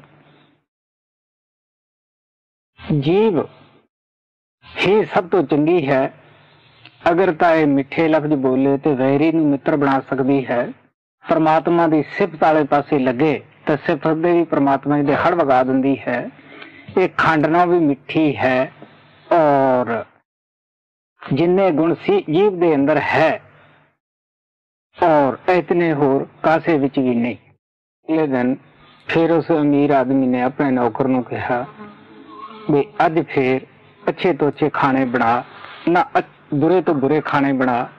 ਉਹਨੇ ਅਗਲੇ ਰੋਜ਼ ਫੇਰ ਉਹ ਜੀਵ ਜੈਸੇ ਖਾਣੇ ਬਣਾ ਦਿੱਤੇ। ਉਹ ਕਹਿਣ ਲੱਗਿਆ ਵੀ ਇਹ ਫੇਰ ਤੈਂ ਕੀ ਕੀਤਾ ਹੈ।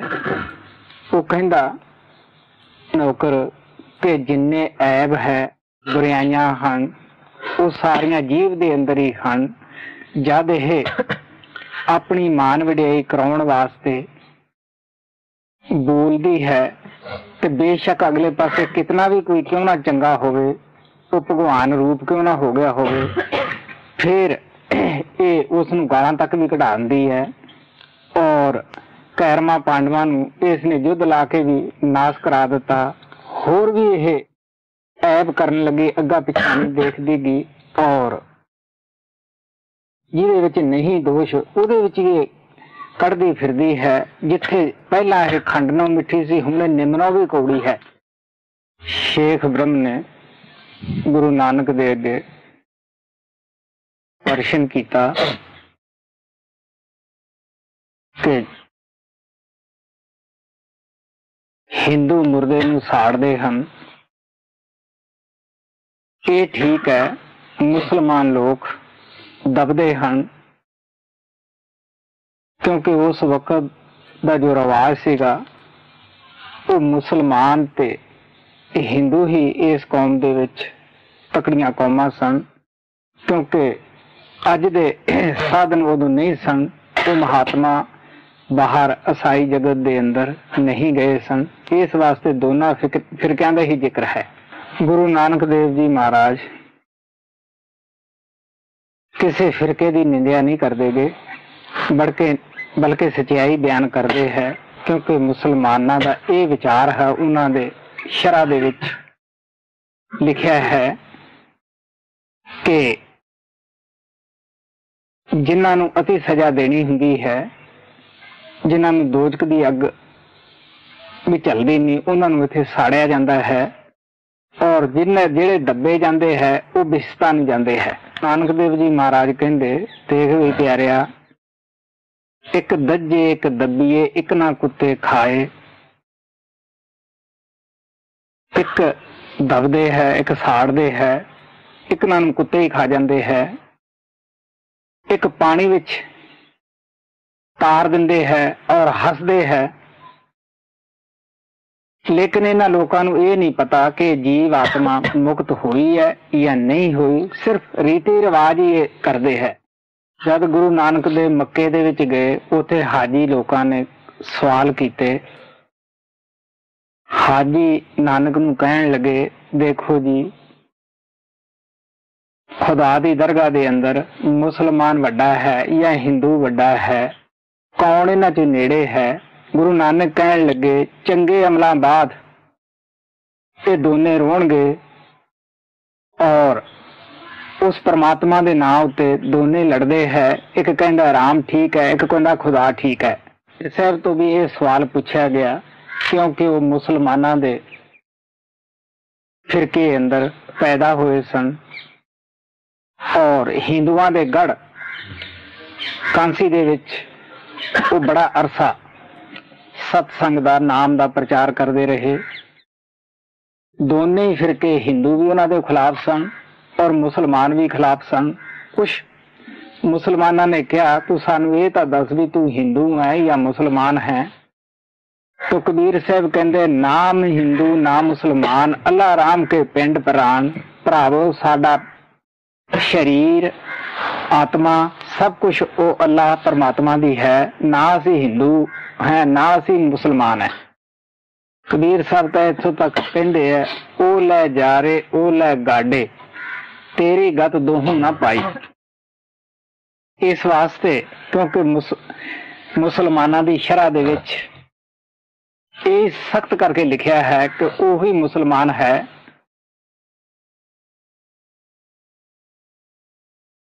ਨਮਾਜ਼ ਪੜ੍ਹਦਾ ਹੈ, ਰੋਜ਼ੇ 30 ਰੱਖਦਾ ਹੈ ਸਾਲ ਵਿੱਚ ਦੀ, ਔਰ ਨਮਾਜ਼ ਪੜ੍ਹਦਾ ਹੈ ਕਿਉਂਕਿ ਮੁਸਲਮਾਨਾਂ ਦੀ ਸ਼ਰਅ ਦੇ ਵਿੱਚ ਇਹ ਕੁਝ ਦੱਸਿਆ ਗਿਆ ਹੈ ਕਿ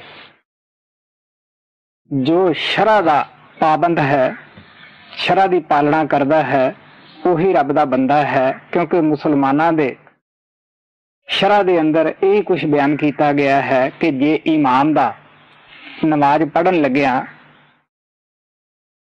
जो नमाज पढ़ाउंदा है, गोडा नंगा हो जावे ते ओदी नमाज बेअर्थ समझी जाती है। औरत नूं मसीते जाण दा हुक्म नहीं, ਔਰ ਉਹ ਮਸਜਿਦ ਦੇ ਵਿੱਚ ਜਾ ਕੇ ਨਮਾਜ਼ ਨਹੀਂ ਪੜ੍ਹਨ ਦਿੰਦੀ ਸਕਦੀ। ਔਰ ਹਿੰਦੂ ਲੋਕ ਤਿਲਕ ਲਾਉਣਾ, ਜੰਝੂ ਪਾਉਣਾ ਔਰ ਤੀਰਥਾਂ ਤੇ ਇਸ਼ਨਾਨ ਕਰਨਾ, ਮੂਰਤੀ ਦੇ ਅੱਗੇ ਸਿਰ ਨਮਾਉਣਾ, ਮੂਰਤੀ ਨੂੰ ਧੂਪ ਦਿਖਾਉਣੀ, ਇਹ ਹਿੰਦੂ ਕਹਾ ਸਕਦਾ ਹੈ ਜਿਹੜਾ ਇਤਨੀਆਂ ਚੀਜ਼ਾਂ ਕਰਦਾ ਹੈ, ਵਰਤ ਰੱਖਦਾ ਹੈ, ਗਾਇਤਰੀ ਮੰਤਰ ਪੜ੍ਹਦਾ ਹੈ। ਇਸੇ ਤਰ੍ਹਾਂ ਯੋਗੀ ਲੋਕ ਵੀ, ਉਦੋਂ ਯੋਗੀਆਂ ਦਾ ਗੁਰੂ ਨਾਨਕ ਦੇ ਵਕਤ ਵਿੱਚ ਬੜਾ ਜ਼ੋਰ ਸੀ ਹਿੰਦੁਸਤਾਨ ਦੇ ਅੰਦਰ। ਜੋਗੀ ਕਹੇ ਜੋਗ ਭਲ ਮਿੱਠਾ ਔਰ ਨਾ ਦੂਜਾ ਭਾਈ। ਜੋਗੀ ਆਪਣੇ ਹੀ ਜਿਹੜਾ ਚਿੰਨ੍ਹ ਧਾਰਨ ਕਰੇ, ਡੰਡਾ, ਮੁੰਦਰਾ ਕੰਨਾਂ ਦੇ ਵਿੱਚ, ਔਰ ਗੋਰਖ ਨੂੰ ਮੰਨਣ ਵਾਲਾ ਹੀ ਜੋਗੀ ਹੋ ਸਕਦਾ ਹੈ। ਔਰ ਅਲੱਖ ਸ਼ਬਦ ਦਾ ਉਚਾਰਨ ਕਰਦਾ ਹੈ ਔਰ 10ਵੇਂ ਦੁਆਰ ਦੇ ਵਿੱਚ ਪਹੁੰਚਣਾ ਚਾਹੁੰਦਾ ਹੈ, ਤ੍ਰਿਕੁਟੀ ਦਾ ਧਿਆਨ ਧਰਦਾ ਹੈ। ਉਹ ਕਹਿੰਦੇ ਸਾਡਾ ਮਤ ਹੀ ਠੀਕ ਹੈ। ਹਾਂ, ਗੁਰੂ ਨਾਨਕ ਵਿਸਥਾਰ ਨਾਲ ਇਹਨਾਂ ਚੀਜ਼ਾਂ ਦਾ ਸਮਝਾਉਂਦੇ ਹੈ, ਗੌਰ ਨਾਲ ਸੁਣੋ। ਮਹੱਲਾ ਪਹਿਲਾ। ਮੁਸਲਮਾਨਾ ਸਿਫਤ ਸ਼ਰੀਅਤ ਪੜ ਪੜ ਕਰ ਵਿਚਾਰ। ਬੰਦੇ ਸੇ ਜੇ ਪਵੈ ਵਿੱਚ ਬੰਦੀ ਵੇਖਣ ਕੋ ਦੀਦਾਰ। हिंदू साला। हाँ भाई, मुसलमान लोग किताबां पढ़ते हैं जो शरह दियां लिखियां हैं। वो कहते उही खुदा का दीदार कर सकता है जेड़ा मुसलमाना जैसे चिन्ह अख्तियार करे, सुन्नत होवे कीती और नमाज पढ़दा होवे, रोजे रखदा होवे और ये चिन्ह धारण करन वाला ही बारी रब नूं मिल सकता है, खुदा दा दीदार कर सकता है। मैनूं पता ही है कि संसार दे अंदर एक मजहब दे, एक समाज दे दूसरे नाल रीति रिवाज मिलते नहीं। इसे करके साडे झगड़े है और इसे वास्ते असी एक दूसरे की निंदिया आलोचना करते हैं कि मैं साडा ही रीति रिवाज ठीक है, इन्हां दा ठीक नहीं, असी स्वर्गां च जावांगे, ये जा नहीं सकते गे। यही साडा झगड़ा है दुनिया दे अंदर। तो संत महात्मा सानू दसदे है, देखो प्यारिओ, तुसी सच्चाई नूं पकड़ो। बाहर ये शरीर दे नाल जिन्ने भी तुसी चिन्ह धारण करदे हो, जिदे बच्चा पैदा हुंदा है ਉਹਦੇ ਕਿਸੇ ਪ੍ਰਕਾਰ ਦਾ ਕੋਈ ਚਿੰਨ੍ਹ ਨਹੀਂ ਧਾਰਨ ਕੀਤਾ ਹੁੰਦਾ। ਮਹਾਰਾਜ ਕਿਰਪਾਲ ਕਹਿੰਦੇ ਹੁੰਦੇ ਸੀਗੇ, ਕੋਈ ਲੇਵਲ ਲਾ ਕੇ ਸੰਸਾਰ ਵਿੱਚ ਨਹੀਂ ਆਇਆ, ਨਾ ਉਹਨਾਂ ਨੇ ਕਦੇ ਲੇਵਲ ਲਾਉਣ ਦੀ ਕਿਸੇ ਨੂੰ ਇਜਾਜ਼ਤ ਹੀ ਦਿੱਤੀ। ਉਹ ਕਹਿੰਦੇ ਹੁੰਦੇ ਸੀਗੇ ਕਿ ਸੱਚਾਈ ਸਭ ਮਜ਼ਹਬਾਂ ਦੇ ਅੰਦਰ ਸਾਂਝੀ ਹੈ, ਸਾਰੇ ਉਸ ਪਰਮਾਤਮਾ ਨੂੰ ਮਿਲਣਾ ਚਾਹੁੰਦੇ ਹੈ, ਲੇਕਿਨ ਉਹ ਜਿਹੜਾ ਸ਼ਬਦ ਨਾਮ ਦਾ ਰਸਤਾ ਸੀ, ਸੁਰਤ ਸ਼ਬਦ ਅਭਿਆਸ ਸੀ, ਉਹਨੂੰ ਛੱਡ ਕੇ ਬਾਹਰ ਮੁਖੀ ਹੋ ਗਏ, ਕਰਮਕਾਂਡ ਦੇ ਵਿੱਚ ਹੀ ਮੁਕਤੀ ਸਮਝ ਬੈਠੇ। महाराज सावण सिंह कहते हुंदे सीगे कि कुरान एक है, मुहम्मद साहब एक है। सब लोग मुहम्मद नूं मनदे है, कुरान नूं मनदे है, लेकिन 70 तो ज्यादा उन्हां दे फिरके हन। एक फिरका दूसरे नूं मनदा नहींगा, एक दूसरे दे रीति रिवाज उन्हां दे खुद दे नहीं मिलदे गे। हुण तुहानूं पता सिया और सुनिया दी किस तरह लड़ाई हो रही है। इसे तरह क्राइस्ट एक सी और बाइबल का उपदेश सब वास्ते एक है, लेकिन 20 फिरकियां तो वध फिरके ईसाइयां दे हो चुके हैं। मैं दूसरी वर्ल्ड वार दे विच गया, यही देखने नूं मिलिया कि ईसाइयां नूं ईसाई ही मार रहे सन। ये टूर ते गया, कई कैथलिक धर्म के प्रेमी कैलिफोर्निया दे विच आए। सब तो पहला उन्होंने यही जानकारी दी कि असी कैथलिक हैं, कैथलिक धर्म नूं मनण वाले हैं। रसल परकिंस भी उत्थे बैठा हुंदा सीगा। मैं कहंदा सी भी बाइबल की जानकारी इस नूं काफी है, तू इहदे नाल बात कर। ਹੁਣ ਤੁਸੀਂ ਸੋਚ ਕੇ ਦੇਖ ਸਕਦੇ ਹੋ, ਜਿਸ ਫਿਰਕੇ ਦੀ ਥੋੜੀ ਜਿਹੀ ਗਿਣਤੀ ਜ਼ਿਆਦਾ ਹੋਵੇ ਉਹ ਦੂਸਰਿਆਂ ਨੂੰ ਉਸ ਮਤ ਦੇ ਭਾਵੇਂ ਹੋਣ ਮੰਨਣ ਨੂੰ ਤਿਆਰ ਹੀ ਨਹੀਂ। ਉਹ ਕਹਿੰਦਾ ਨਾ ਸਾਡਾ ਫਿਰਕਾ ਜ਼ਿਆਦਾ ਤਕੜਾ ਹੈ। ਇਸੇ ਤਰ੍ਹਾਂ ਸਿੱਖਾਂ ਦੇ ਅੰਦਰ ਗੁਰੂ ਗ੍ਰੰਥ ਸਾਹਿਬ ਇੱਕ ਹੈ, ਉਹਦੀ ਸਿੱਖਿਆ ਸਭ ਵਾਸਤੇ ਇੱਕ ਹੈ। ਔਰ 10 ਗੁਰੂਆਂ ਨੇ ਗੁਰੂ ਨਾਨਕ ਤੋਂ ਲੈ ਕੇ ਗੁਰੂ ਗੋਬਿੰਦ ਸਿੰਘ ਤੱਕ ਸਭ ਨੂੰ ਇੱਕੋ ਹੀ ਸ਼ਬਦ ਨਾਮ ਦਾ ਉਪਦੇਸ਼ ਦਿੱਤਾ। ਔਰ ਅੱਜ ਤੁਸੀਂ ਦੇਖ ਲਓ 50 ਫਿਰਕਿਆਂ ਤੋਂ ਵੱਧ ਫਿਰਕੇ ਉਹਨਾਂ ਦੇ ਹੋ ਗਏ ਹੈ, ਪਤਾ ਨਹੀਂ ਅੱਗੇ ਨੂੰ ਕਿੰਨੇ ਬਣਨੇ ਹੈ। ਇਸੇ ਤਰ੍ਹਾਂ ਹਿੰਦੂਆਂ ਦੇ ਫਿਰਕਿਆਂ ਦਾ ਕੋਈ ਪਤਾ ਹੀ ਨਹੀਂ।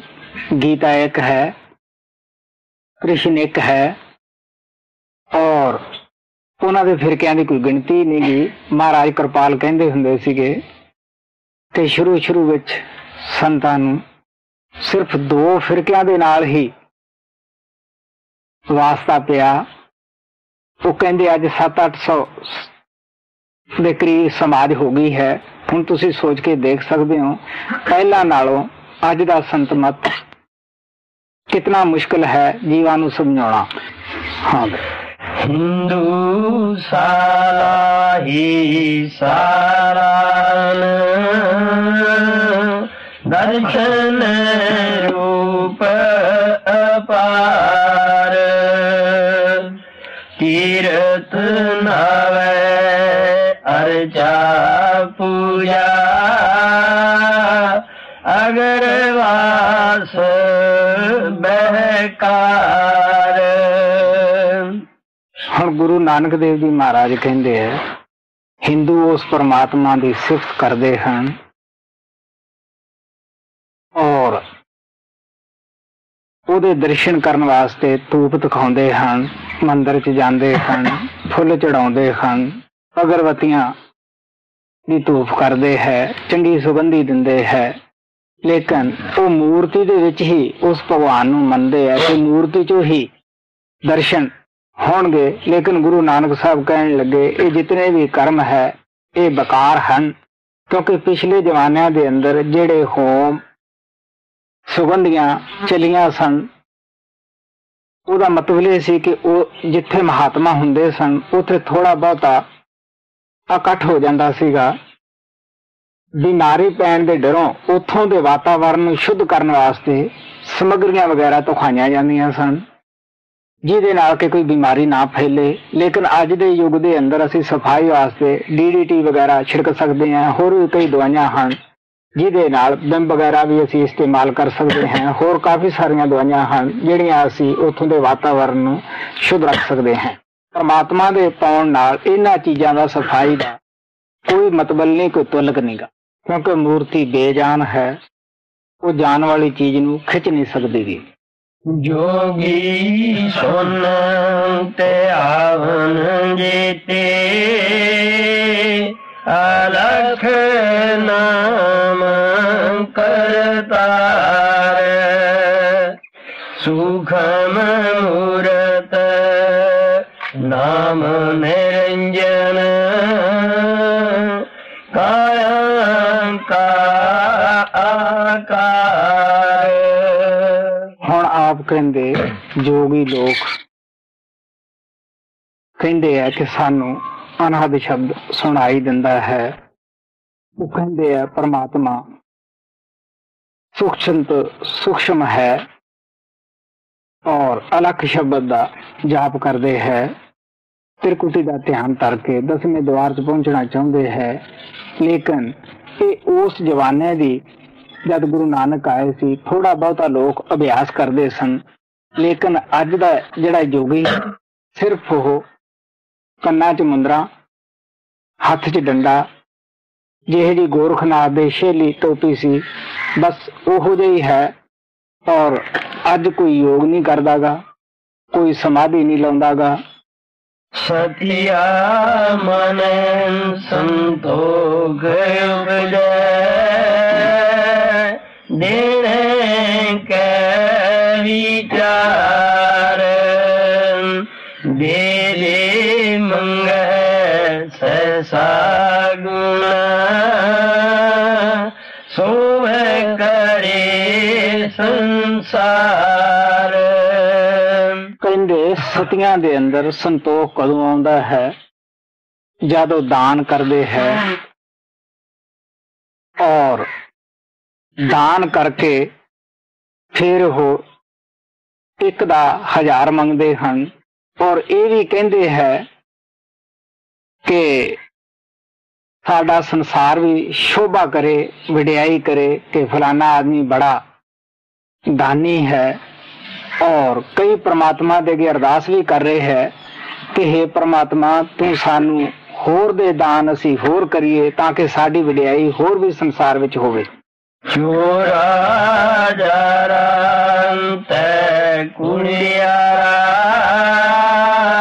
ਖਾਰਾ ਬਾਵੇ ਕਾਰ ਇੱਕ ਹੁੰਦਾ ਖਾਈ ਚਲੇ ਥਾਉ ਇਨਾ ਪਿਕਾਈ ਕਾਰ। ਹੁਣ ਗੁਰੂ ਨਾਨਕ ਸਾਹਿਬ ਕਹਿੰਦੇ ਹੈ ਚੋਰ ਯਾਰ, ਝੂਠ ਬੋਲਣ ਵਾਲਾ, ਇਹ ਲੋਕ ਕਹਿੰਦੇ ਇਸੇ ਚ ਹੀ ਮੁਕਤੀ ਹੈ। ਕੌਣ ਪੁੱਛਦਾ ਹੈ? ਜਿਹਦਾ ਮਰਜ਼ੀ ਚੋਰੀ ਧਨ ਕਰ ਲਿਆਓ, ਜਿਹਦੀ ਮਰਜ਼ੀ ਆ ਔਰਤ ਨੂੰ ਖਸਕਾ ਲਓ, ਝੂਠ ਬੋਲ ਲਓ, ਕੌਣ ਪੁੱਛਦਾ ਹੈ? ਲੇਕਿਨ ਗੁਰੂ ਨਾਨਕ ਸਾਹਿਬ ਅਫਸੋਸ ਕਰਦੇ ਹੈ ਕਿ ਜਿਹੜਾ ਪਿੱਛਾ ਉਹਨਾਂ ਦਾ ਕੀਤਾ ਸੀ, ਅੱਛੇ ਕਰਮ ਦਾ ਫਲ ਪ੍ਰਮਾਤਮਾ ਨੇ ਦੇ ਦਿੱਤਾ, ਇਨਸਾਨੀ ਜਾਮਾ, ਉਹਦਾ ਫਲ ਇੱਥੇ ਖਾ ਕੇ ਉਹ ਚਲੇ ਜਾਣਗੇ, ਅੱਗੇ ਉਹ ਕੀ ਲਿਜਾਣਗੇ? ਜਲ ਥਲ ਜੀਆ ਪੁਰੀਆ ਲੋਆ ਆਕਾਰਾ ਆਕਾਰ ਓਏ ਜੇ ਆਖੈਂ ਸੋ ਤੂੰ ਹੈ ਜਾਣੇ ਤਿਨਾ ਪੇ ਤੇਰੀ ਸਾਰ। ਨਾਨਕ ਭਗਤਾ ਭੁਖ ਸਲਾਹਣ ਸੱਚ ਨਾਮ ਆਧਾਰ। ਗੁਰੂ ਨਾਨਕ ਦੇਵ ਜੀ ਉਸ ਪ੍ਰਮਾਤਮਾ ਦੀ ਮਹਿਮਾ ਗਾਉਂਦੇ ਹੈ। ਚਾਹੇ ਕੋਈ ਜਲਾਂ ਦੇ ਵਿੱਚ ਜੀਵ ਪੈਦਾ ਹੋਏ ਹੈ, ਥਲਾਂ ਚ ਉੱਡਣ ਵਾਲੇ ਜੀਵ ਹਨ, ਕਿਸੇ ਥਾਂ ਵੀ ਕੋਈ ਜੀਵ ਹੈ, ਜੋ ਕੁਛ ਉਹ ਬੋਲਦੇ ਹੈ, ਜੋ ਕੁਛ ਉਹਨਾਂ ਨੂੰ ਚਾਹੀਦਾ ਹੈ, ਤੂੰ ਸਭ ਦੀ ਆਵਾਜ਼ ਨੂੰ ਸੁਣਦਾ ਹੈ, ਕਿਉਂਕਿ ਕਹਿੰਦੇ ਹੈ ਉਹਨਾਂ ਨੂੰ ਇਹ ਜ਼ਰੂਰ ਗਿਆਨ ਹੈ ਕਿ ਕੋਈ ਪਰਮਾਤਮਾ ਵੀ ਹੈ। ਔਰ ਗੁਰੂ ਨਾਨਕ ਨੇ ਕਿਹਾ ਬੀਜ ਮੰਤਰ ਸਰਬ ਕੋ ਗਿਆਨ, ਆਪੋ ਆਪਣੀ ਜੂਨੀ ਮੁਤਾਬਕ ਗਿਆਨ ਹੈ ਔਰ ਉਹਨਾਂ ਨੂੰ ਉਹੋ ਜਿਹੀ ਚੀਜ਼ ਤੂੰ ਦਿੰਨਾ ਹੈ ਜੈਸੀ ਉਹਨਾਂ ਨੂੰ ਚੋਗੇ ਦੀ ਜ਼ਰੂਰਤ। ਕਹਿੰਦੇ ਹੈ ਪਰਮਾਤਮਾ ਜਿਹੜੇ ਤੇਰੇ ਭਗਤ ਹਨ ਉਹਨਾਂ ਨੂੰ ਸਿਰਫ ਜੇ ਭੁੱਖ ਹੈ ਤੇਰੀ ਵਡਿਆਈ ਦੀ ਹੈ, ਤੇਰੀ ਮਹਿਮਾ ਦੀ ਹੈ, ਉਹ ਸ਼ਬਦ ਧੁਨ ਦੇ ਆਸਰੇ ਹੀ, ਨਾਮ ਦੇ ਆਸਰੇ ਹੀ ਸੰਸਾਰ ਵਿੱਚ ਜੀ ਰਹੇ ਹਨ। ਮਾਲਕ ਦੇ ਭਗਤ ਦਿਨ ਰਾਤ ਖੁਸ਼ ਰਹਿੰਦੇ ਹੈ, ਜਿਨ੍ਹਾਂ ਦੇ ਅੰਦਰ ਅੱਛੇ ਗੁਣ ਪ੍ਰਮਾਤਮਾ ਨੇ ਰੱਖੇ ਹੈ ਕਿ ਸ਼ਬਦ ਨਾਮ ਦੀ ਕਮਾਈ ਕਰਦੇ ਹੈ, ਉਹ ਆਪਣੇ ਆਪ ਨੂੰ ਉਹਨਾਂ ਦੇ ਪੈਰਾਂ ਦੀ ਧੂੜ ਜੈਸਾ ਸਮਝਦੇ ਹੈ। ਪਹਿਲਾ ਮਿੱਟੀ ਮੁਸਲਮਾਨ ਕੀ ਏੜੇ ਪਈ ਕੁਮਿਆਰ ਕਰ ਪਾਂਡੇ ਟਾਂਕੀਆਂ ਜਲਦੀ ਕਰੇ ਪੁਕਾਰ ਜਲ ਜਲ ਰੋਵੇ ਬਪੜੀ ਚੜ ਚੜ ਪਵੇ ਅੰਗਿਆਰ ਨਾਨਕ ਜਿਨ ਕਰਤੈ ਕਾਰਣ ਕੀਆ ਸੋ ਜਾਣੇ ਕਰਤਾਰ। ਜਦ ਸ਼ੇਖ ਬਰਮ ਨੇ ਪੁੱਛਿਆ, ਸਵਾਲ ਕੀਤਾ ਸੀਗਾ ਕਿ ਮੁਸਲਮਾਨਾਂ ਦੀ ਸ਼ਰ੍ਹਾ ਦੇ ਵਿੱਚ ਇਹ ਲਿਖਿਆ ਹੈ ਬਈ ਉਹ ਬਿਹਸ਼ਤ ਨੂੰ ਜਾਂਦਾ ਹੈ, ਜਿਹੜਾ ਦੱਬਿਆ ਜਾਂਦਾ ਹੈ, ਔਰ ਜਿਹੜਾ ਸਾੜਿਆ ਜਾਂਦਾ ਹੈ ਉਹ ਦੋਜ਼ਖ ਦੀ ਅੱਗ ਵਿੱਚ ਵੀ ਜਾ ਕੇ ਸੜਦਾ ਹੈ। ਗੁਰੂ ਨਾਨਕ ਦੇਵ ਜੀ ਮਹਾਰਾਜ ਬੜੇ ਪਿਆਰ ਨਾਲ ਹੁਣ ਉਹਨੂੰ ਦੱਸਦੇ ਹੈ ਕਿ ਦੇਖ ਵੀ ਪਿਆਰਿਆ, ਸਚਾਈ ਤਾਂ ਇਹ ਹੈ ਕਿ ਜਿਸ ਪਰਮਾਤਮਾ ਨੇ ਸੰਸਾਰ ਨੂੰ ਪੈਦਾ ਕੀਤਾ ਹੈ, ਸਭ ਕੁਝ ਉਸ ਨੂੰ ਪਤਾ ਹੈ ਕਿ ਕੌਣ ਦੋਜ਼ਖ ਜਾਂਦਾ ਹੈ, ਕੌਣ ਬਹਿਸ਼ਤ ਨੂੰ ਜਾਂਦਾ ਹੈ। ਅੱਖਾਂ ਵਾਲੇ ਜਿੰਦੇ ਜੀ ਦੇਖ ਲੈਂਦੇ ਹੈ ਕਿ ਕੌਣ ਬਹਿਸ਼ਤ ਜਾਏਗਾ, ਕੌਣ ਦੋਜ਼ਖ ਜਾਏਗਾ। ਇੱਥੇ ਦੇ ਜੋ ਵੀ ਝਗੜੇ ਹਨ ਇਹ ਫਜ਼ੂਲ ਹੈ। ਸਾਨੂੰ ਪਤਾ ਹੈ ਕਿ ਕਿਸ ਤਰ੍ਹਾਂ ਜਿਹੜੀ ਕਬਰਸਤਾਨ ਦੀ ਮਿੱਟੀ ਹੁੰਦੀ ਹੈ ਉਹ ਬੜੀ ਚੀਕਣੀ ਹੁੰਦੀ ਹੈ। ਆਮ ਤੌਰ ਦੇ ਉੱਤੇ ਜਦੋਂ ਬੜਾ ਵਕਤ ਹੋ ਜਾਂਦਾ ਹੈ ਕਿਸੇ ਨੂੰ ਪਤਾ ਨਹੀਂ ਹੁੰਦਾ ਕਿ ਇੱਥੇ ਕਬਰਸਤਾਨ ਹੁੰਦਾ ਸੀਗਾ, ਕਿਉਂਕਿ ਦੁਨੀਆ ਬਦਲਦੀ ਰਹਿੰਦੀ ਹੈ।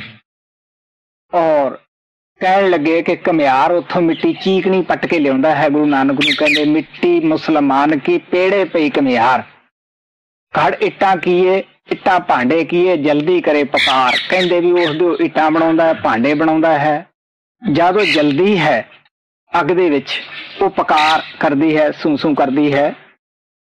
ਔਰ ਜਲ ਜਲ ਰੋਵੇ ਬੱਪੜੀ ਖੜਕਾ ਚੜ ਚੜ ਪੈਣ ਅੰਗਿਆਰ, ਉਹ ਜਲਦੀ ਹੋਈ ਰੋਂਦੀ ਹੈ। ਔਰ ਅੰਗਿਆਰ ਜਦੋਂ ਚੜ ਚੜ ਕੇ ਪੈਂਦੇ ਹੈ, ਪਰਾਂ ਦੇ ਵਿਦੇਖ ਵੀ ਸ਼ੇਖ ਬਰਮ, ਮੈਂ ਕਿਸੇ ਦੀ ਨਿੰਦਿਆ ਨਹੀਂ ਕਰਦਾ। ਨਾਨਕ ਜਿਨ ਕਰਤੇ ਕਾਰਨ ਕੀਆ ਸੋ ਜਾਣੇ ਕਰਤਾਰ। ਕਹਿੰਦੇ ਵੀ ਅਸਲ ਉਸ ਪਰਮਾਤਮਾ ਨੂੰ ਪਤਾ ਹੈ। ਆ ਤੂੰ ਵੀ ਸ਼ਬਦ ਨਾਮ ਦੇ ਨਾਲ ਜੁੜ, ਆਪਾਂ ਅੰਦਰ ਚੱਲ ਕੇ ਦੇਖਦੇ ਹਾਂ। ਗੁਰੂ ਨਾਨਕ ਨੇ ਸ਼ੇਖ ਬਰਮ ਦੇ ਸਵਾਲਾਂ ਦਾ ਬੜੇ ਪ੍ਰੇਮ ਪਿਆਰ ਨਾਲ ਜਵਾਬ ਦਿੱਤਾ ਹੈ, ਕਿਸੇ ਦੀ ਨਿੰਦਿਆ ਜਾਂ ਆਲੋਚਨਾ ਨਹੀਂ ਕੀਤੀ। ਅੱਗੇ ਹੁਣ ਪੌੜੀ ਵਿੱਚ ਗੁਰੂ ਨਾਨਕ ਦੇਵ ਜੀ ਮਹਾਰਾਜ ਆਪਣਾ ਤਜਰਬਾ ਦੱਸਦੇ ਹੈ ਕਿ ਕੌਣ ਮੁਕਤ ਹੁੰਦਾ ਹੈ। ਇਨ ਸਤਿਗੁਰ ਕਿਨੇ ਨਾ ਪਾਇਓ, ਬਿਨ ਸਤਿਗੁਰ ਕਿਨੇ ਨਾ ਪਾਇਆ। ਸਤਿਗੁਰ ਵਿੱਚ ਆਪ ਰੱਖਿਓਨ, ਕਰ ਪ੍ਰਗਟ ਆਖ ਸੁਣਾਇਆ। ਸਤਿਗੁਰ ਮਿਲਿਆ ਸਦਾ ਮੁਕਤ ਹੈ, ਜਿਨ ਵਿੱਚੋਂ ਮੋਹ ਚੁਕਾਇਆ। ਉਤਮ ਇਹੋ ਵਿਚਾਰ ਹੈ, ਜਿਨ ਸੱਚੇ ਸਿਉ ਚਿਤ ਲਾਇਆ। ਜਗ ਜੀਵਨ ਦਾਤਾ ਪਾਇਆ, ਜਗ ਜੀਵਨ ਦਾਤਾ ਪਾਇਆ। ਗੁਰੂ ਨਾਨਕ ਦੇਵ ਜੀ ਮਹਾਰਾਜ ਕਹਿੰਦੇ ਹੈ ਕਿ ਮੈਂ ਤੈਨੂੰ ਸਚਾਈ ਦੱਸਦਾ ਹਾਂ, ਬਗੈਰ ਸਤਿਗੁਰੂ ਤੋਂ ਕਿਸੇ ਨੇ ਪ੍ਰਮਾਤਮਾ ਨੂੰ ਅੱਜ ਤਾਈਂ ਨਾ ਪਾਇਆ ਹੈ, ਨਾ ਕੋਈ ਗਾਹ ਨੂੰ ਪਾ ਹੀ ਸਕਦਾ ਹੈ। ਕਹਿਣ ਲੱਗੇ ਸਤਿਗੁਰੂ ਨੂੰ ਉਸ ਪ੍ਰਮਾਤਮਾ ਨੇ ਖੁਦ ਹੀ ਵਿੱਚ ਵਿਚੋਲਾ ਰੱਖਿਆ ਹੈ, ਆਪਦੇ ਮਿਲਣ ਦਾ ਵਸੀਲਾ ਰੱਖਿਆ ਹੈ, ਕਿਉਂਕਿ ਉਸ ਜਗ੍ਹਾ ਦੇ ਵਿੱਚ ਉਹ ਪ੍ਰਮਾਤਮਾ ਪ੍ਰਗਟ ਹੈ। ਉਸ ਮਹਾਤਮਾ ਨੂੰ ਪਰਮਿਸ਼ਨ ਦੇ ਕੇ ਉਸ ਪ੍ਰਮਾਤਮਾ ਨੇ ਇਸ ਸੰਸਾਰ ਵਿੱਚ ਭੇਜਿਆ ਹੈ। ਉਹ ਗੁਰੂ ਮਿਲ ਗਿਆ, ਨਾਮ ਮਿਲ ਗਿਆ, ਉਹ ਕਮਾਈ ਕਰਕੇ ਨਾਮ ਰੂਪ ਹੋ ਗਿਆ। ਕਹਿਣ ਲੱਗੇ ਲੁਕੋ ਕੇ ਨਹੀਂ ਕਹਿੰਦਾਗਾ, ਉੱਚੀ ਬਾਂਹ ਖੜੀ ਕਰਕੇ ਪ੍ਰਗਟੀ ਲੋਕਾਂ ਨੂੰ ਕਹਿ ਦਿੰਦਾ ਹੈ ਕਿ ਭਰਾਵੋ ਸਤਿਗੁਰੂ ਮਿਲ ਗਿਆ, ਮਿਲਣ ਵਾਲੀ ਮੁਕਤੀ ਹੈ। ਕਿਹਦੀ ਮੁਕਤੀ ਹੈ? ਜਿਹਨੇ ਦੁਨੀਆ ਚੋਂ ਮੋਹ ਪਿਆਰ ਉਠਾ ਲਿਆ, ਸ਼ਬਦ ਨਾਮ ਦੇ ਨਾਲ ਪਿਆਰ ਪਾ ਲਿਆ। ਕਿਹੜਾ ਵਿਚਾਰ ਅੱਛਾ ਹੈ ਜ਼ਿੰਦਗੀ ਦਾ, ਔਰ ਕਿਹੜੀ ਭਾਵਨਾ ਚੰਗੀ ਸੀ ਜ਼ਿੰਦਗੀ ਦੀ, ਜਦੋਂ ਉਹ ਸੱਚੇ ਪਰਮਾਤਮਾ ਨਾਮ ਦੇ ਨਾਲ ਅਸੀਂ ਆਪਣੇ ਚਿੱਤ ਨੂੰ, ਬਿਰਤੀ ਨੂੰ ਜੋੜ ਲਿਆ।